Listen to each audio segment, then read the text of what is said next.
Seconde partie.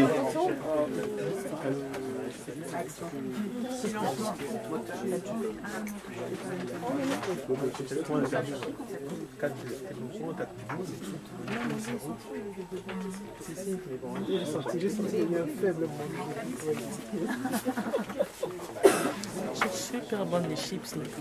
Mais franchement, c'est Franprix. Je cherche pas bon. Oui, oui, j'adore ça. C'est Franprix.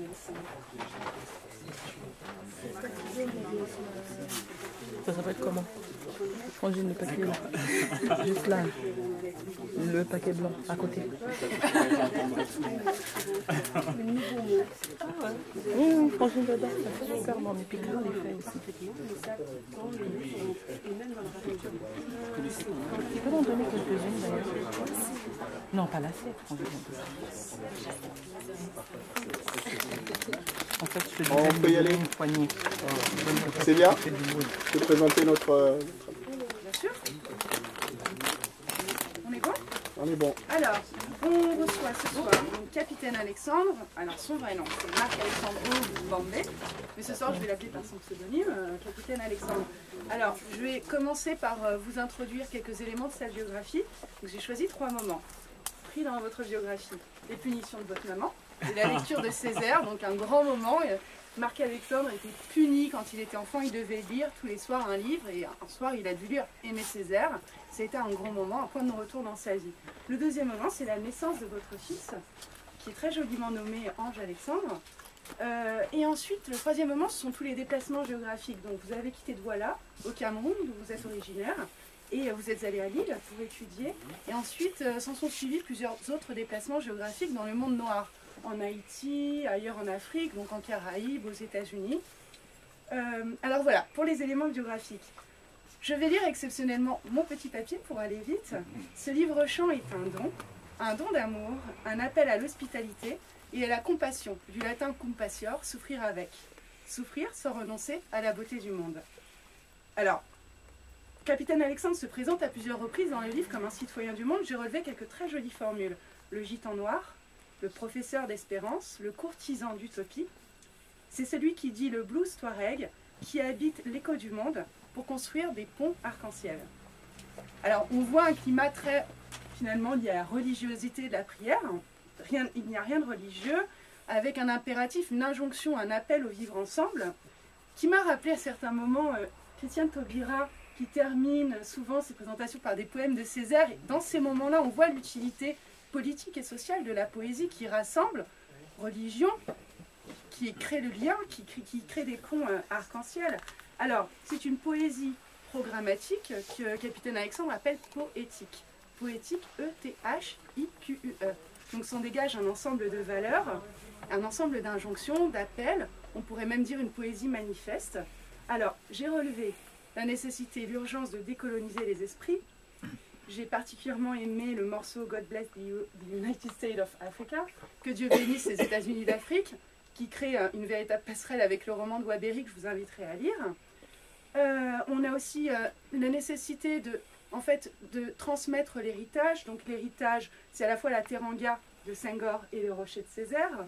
Donc on retrouve Césaire, Glissant, Léon Gontran Damas, vraiment tous les grands noms de la négritude, de la pensée rhizomatique glissantienne, de la Caraïbe. Alors si on devait décrire ce livre par un mouvement, ce serait la marche. Le mouvement de la marche, toutes les marches du monde, les marches politiques, les marches de groupe, les mouvements d'ensemble, comme on l'a fait, on a été des millions de Français à le faire il y a quelques semaines. Donc le lire en ce moment a été très touchant, lire cet ouvrage. Et je terminerai par l'hospitalité du tout monde. Alors c'est une écriture qui est très hospitalière, elle intègre. J'ai longtemps cherché à définir ce que c'était un écrivain citoyen du monde et je l'ai trouvé en vous. Donc c'est très intéressant, le mouvement intègre peut partir de l'esclavage et terminer sur la Shoah.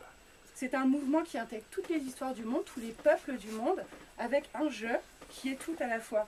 C'est très très très touchant parce qu'il n'y a pas de renoncement en fait, on conserve la foi en fait, ce qu'il appelle l'afro-optimisme. On conserve la foi dans la beauté du monde et dans l'amour, dans l'urgence de l'amour et l'utilité de l'amour. Il n'y a pas le renoncement cynique comme auquel on a tendance à céder parce qu'il y a trop de tragédies, parce que la vie est trop catastrophique. et qu'on se sent impuissant. Donc il y a un côté très transcendantal en fait dans l'écriture et qui est vraiment porté par l'amour, la prière, d'où cette idée de religiosité qui n'a rien à voir avec la religion. C'est vraiment le sens étymologique de la religiosité qui tient ensemble, qui crée le lien social et qui avance vers le vivre ensemble.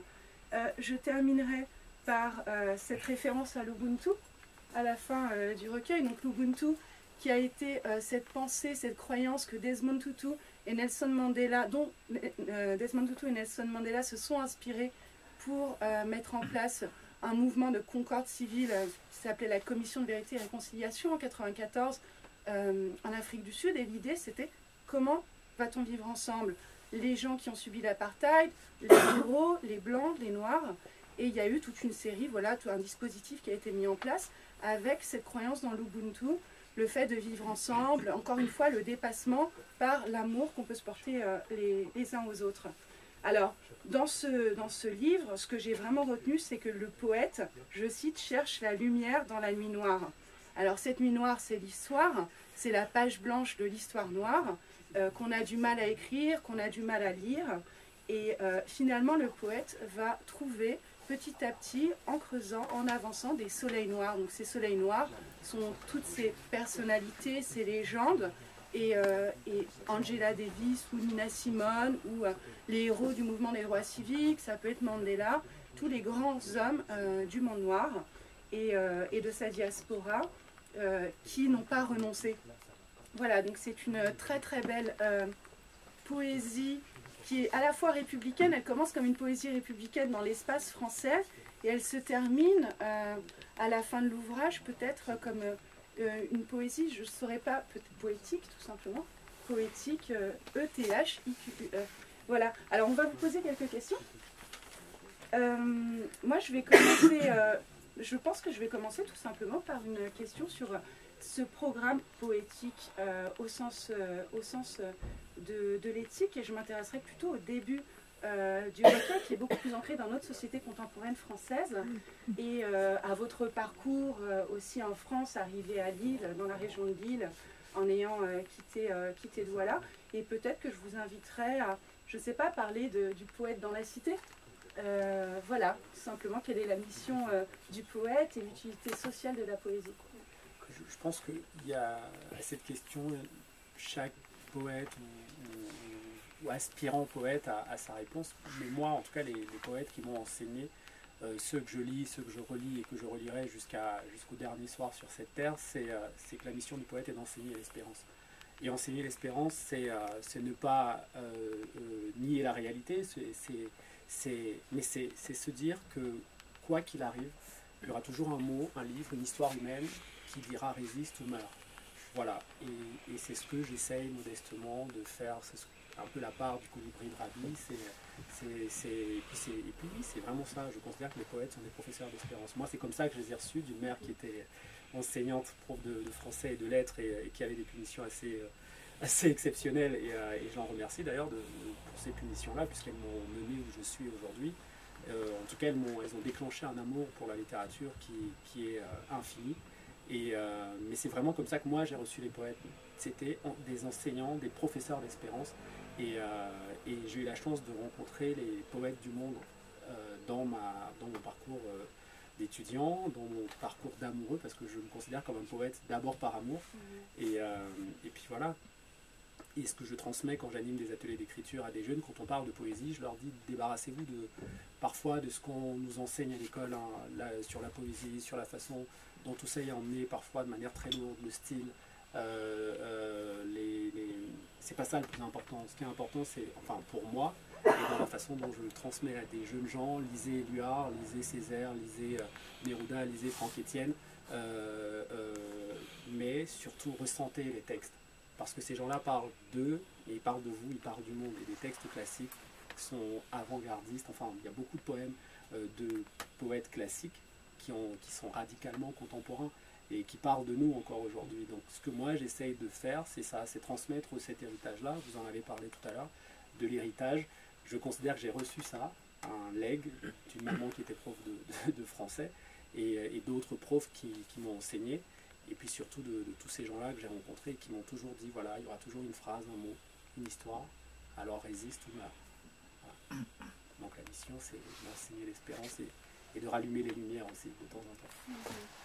Alors, parmi cet héritage et les auteurs qui vous ont influencé, bon, il y en a beaucoup. On commence, c'est très glissantien, c'est très tout le monde, et puis petit à petit, ça devient de plus en plus césarien, avec cette idée du cri, de l'appel à la négritude debout.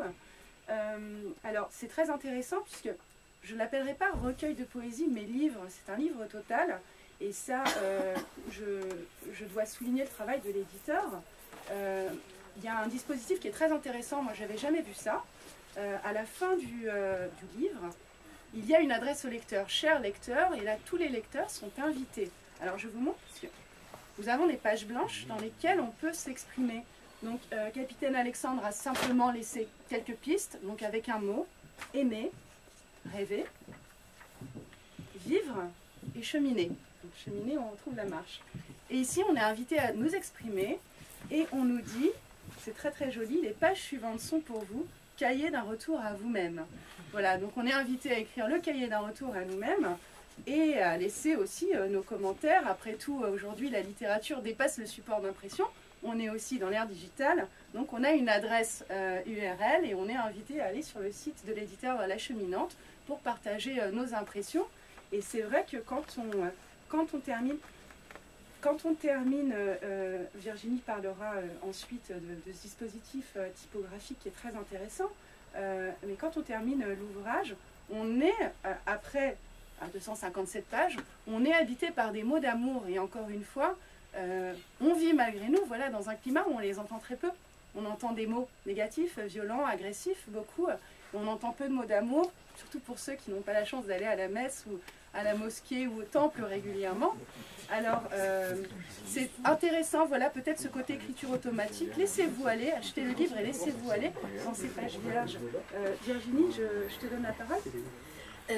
Oui, peut-être pour rebondir sur ce que vous aviez dit du professeur d'espérance et faire le lien aussi, non pas avec la science-fiction, parce qu'il ne s'agit pas de ça, mais on a parlé tout à l'heure de contre-utopie, et vous parlez d'utopie possible pour le vivre ensemble, et moi ce qui m'a profondément touchée, c'est qu'en fait j'ai l'impression que vous nous proposez peut-être à côté du nôtre que nous vivons actuellement, un nouveau pacte républicain, j'ai l'impression. Vous allez me dire ce que vous en pensez, justement, autour... J'ai l'impression que cette possible utopie, vous la construisez peut-être autour de trois choses qui reviennent au-delà des références littéraires, etc. Trois principes qui semblent nous porter, qui seraient d'abord une forme de fraternité des différences, reconnaître les différences en chacun. Je crois qu'il y a cette citation-là...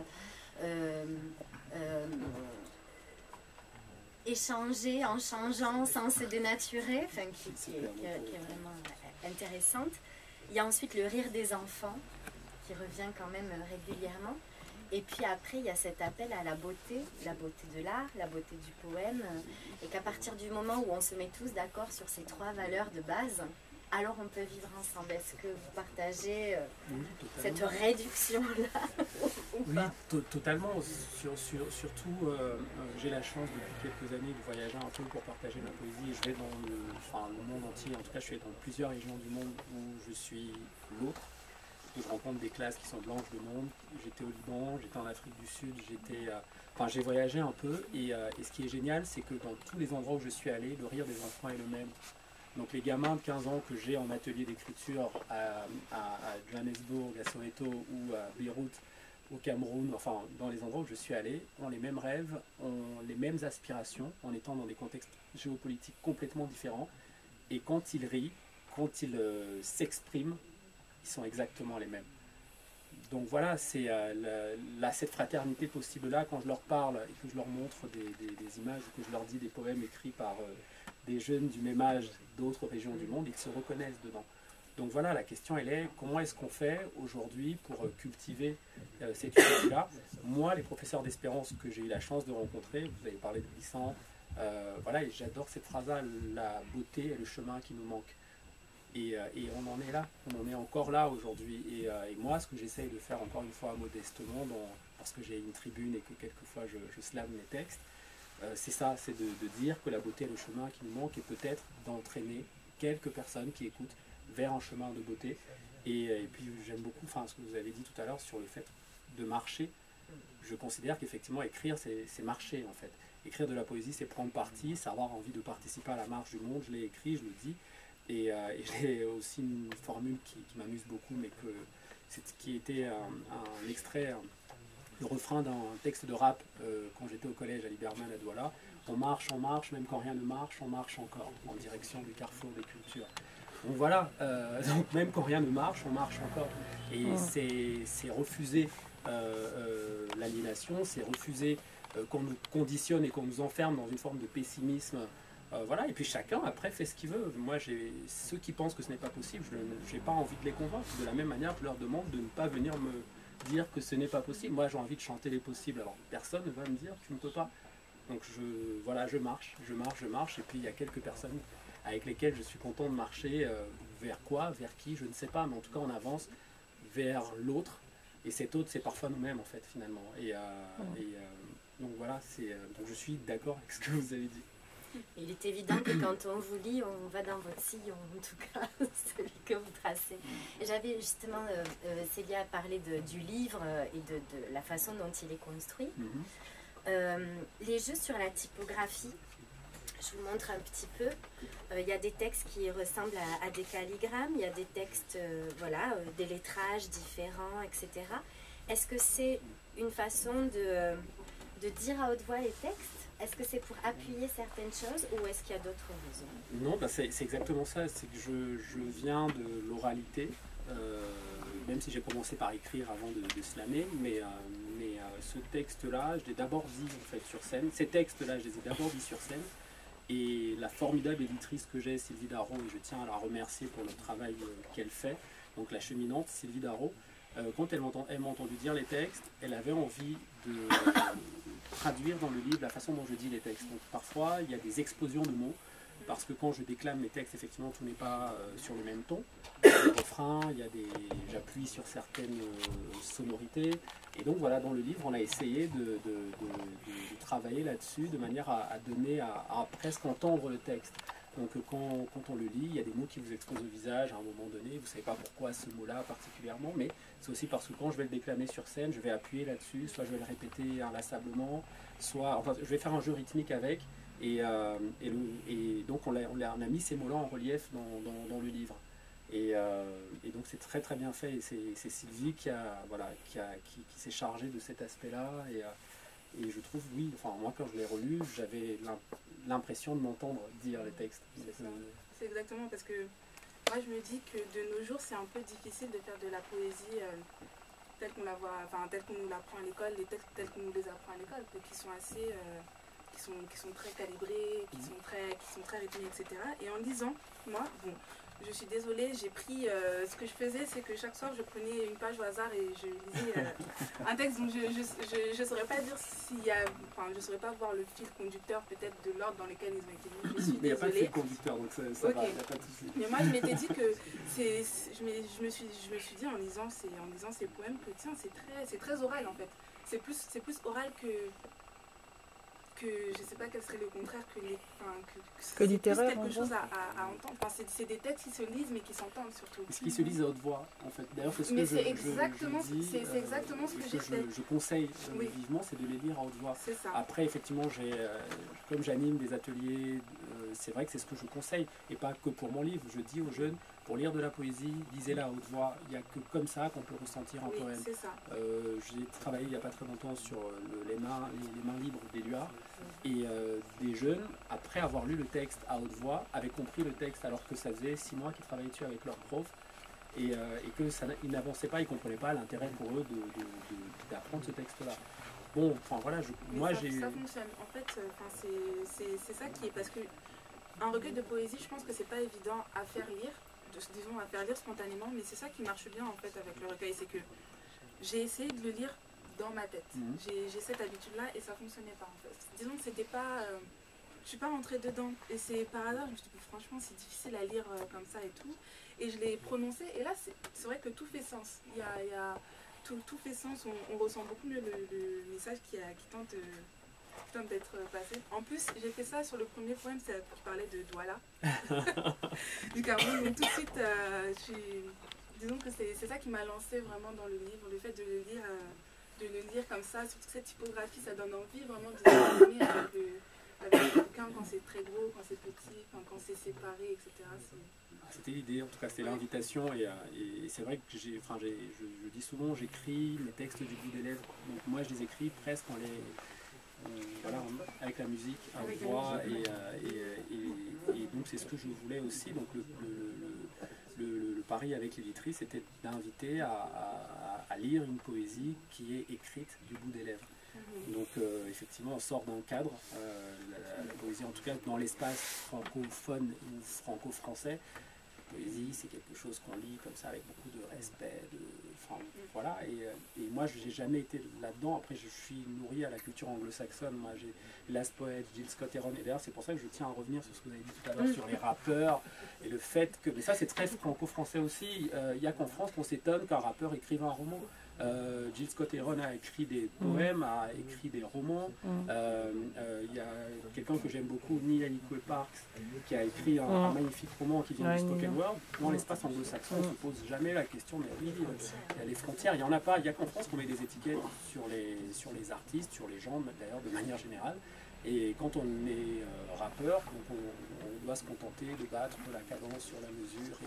Mais en fait non, parce que finalement les artistes sont des mondes à part entière, éclatés, dispersés, et c'est l'envie de raconter une histoire. Par exemple, j'aime beaucoup Solar aussi, mais j'aime beaucoup de rappeurs, Gaël Faye, que tu connais peut-être aussi, qui est un artiste qui me touche, qui travaille en ce moment sur un roman, enfin voilà, mais je voulais juste revenir là-dessus et vous chambrer un peu, mais dans le rap, il y a une diversité, comme dans le slam, comme chez certains auteurs qui ne rappent pas et qui seraient incapables de rapper d'ailleurs, et qui en même temps écrivent des bouquins qui ne sont pas terribles non plus.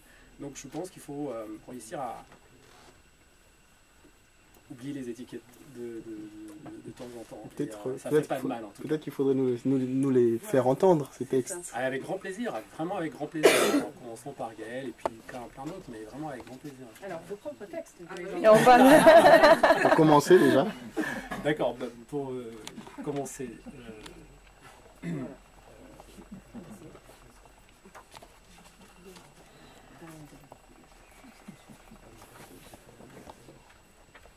Poète, tambour, j'abrite et j'habite la résonance du monde. Ma plume transporte l'écho humain, les mots de l'âme, les mots de l'homme, l'écume des jours, l'éclat des nuits. Derrière l'écran, accro à cran, j'écris avec le cœur écrin d'amour toujours.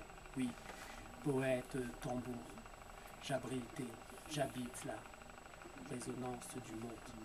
Ma plume transporte l'écho humain, les mots de l'âme, les mots de l'homme, l'écume des jours, l'éclat des nuits. Moi, le gitan noir aux ailes mutilées, j'habite au hasard du chemin, j'habite un matin de lumière au mi-temps des ténèbres, j'habite l'aube souriante défiant le crépuscule d'un regard mauve au seuil de la mort, j'habite un solo de trompette inachevé, le long soupir d'un poème écrit à l'encre sèche d'un rêve avorté, une sonate au plus clair de la lune, j'habite une note de Cora habillant l'émotion du mot perle, l'amour que l'on parle à deux, j'habite au croisement de la nuit et du jour, j'habite au pied d'un vers, au cœur d'un corps de texte, au beau milieu d'un mot et sur un vieux piano sans dents, je compose des airs de musique bleue pour tous les oubliés, exilés, damnés de la terre, enfants de l'univers, filles et fils de l'absence, orphelins qui trinquent et craquent ou traquent leur destin et la lumière des aurores de satin. Gitan noir aux ailes mutilées, j'habite au centre de la terre, à la frontière du doute et de la certitude, j'habite au carrefour du silence et de la parole, j'habite au carrefour du silence et de la parole, j'habite l'art, là-haut, là où je vis, là où je vibre, outre-mer, outre-tombe, autre monde, j'habite au carrefour du silence et de la parole. Et dans un frisson, je brûle mon masque et redeviens un Junju Jin et l'eau à de feu, j'ai besoin d'art comme d'autres ont besoin d'argent. J'ai besoin d'art comme d'autres ont besoin d'air pur. J'ai besoin d'art comme d'autres ont besoin d'air nouvelle ou d'air libre. J'ai besoin d'art comme d'autres ont besoin d'argent. besoin d'art comme d'autres ont besoin d'air pur, besoin d'art comme d'autres ont besoin d'air nouvelle ou d'air libre, gitan noir aux ailes mutilées j'habite.